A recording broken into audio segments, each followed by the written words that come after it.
दोस्तों नमस्कार। मैं हूँ रेखा उपाध्याय। अपने यूट्यूब चैनल पे आप सभी का स्वागत करती हूँ। एक बहुत प्यारा गीत सुना जा रहा हूँ राम जी का। आप सबको अच्छा लगे तो कमेंट में जरूर बताना। ऐ भगती में भूलई भगवान हे सेवरी के गरमा, भगती क भूले भगवान हे सेवरी के घरमा। मीठी मीठी बैरी सेवरी तोड़ी के लिया मैये सेवरी के घरमा। अरे भोगवा लगई है श्री राम ए सेवरी के घरमा। अरे भोगवा लगई है श्री राम ए सेवरी के घरमा। भगती में भूले भगवान ए सेवरी के घरमा।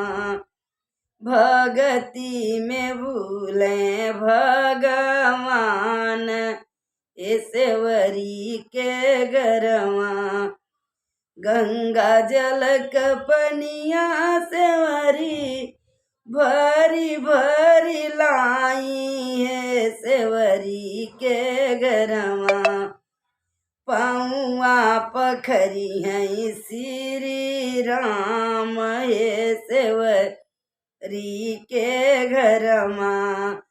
पौआ पखरी है श्री राम ए सेवरी के घरमा। भगती में भूले भगवान ए सेवरी के घरमा।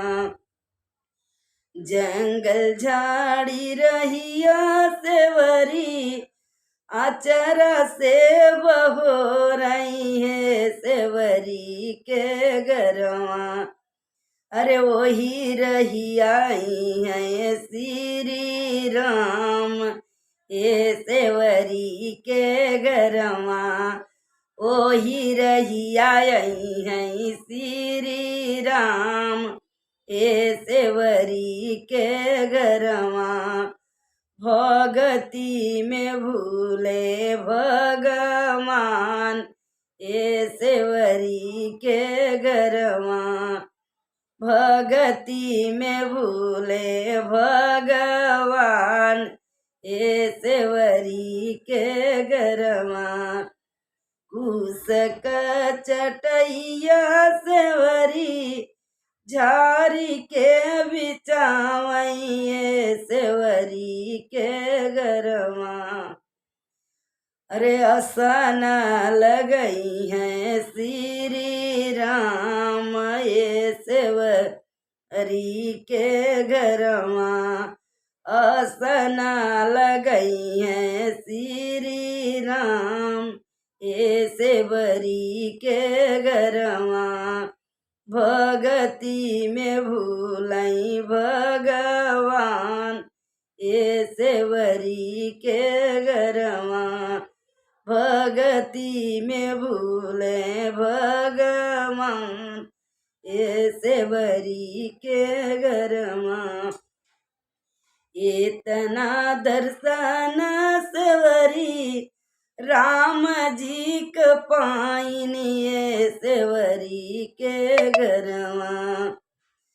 जन्म सुफल होई जाय ए सेवरी के घरमा।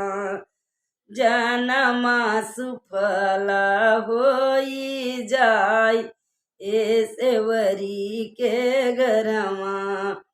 भगती में भूलई भगवान ए सेवरी के घरमा। भगती में भूले भगवान ए सेवरी के घरमा।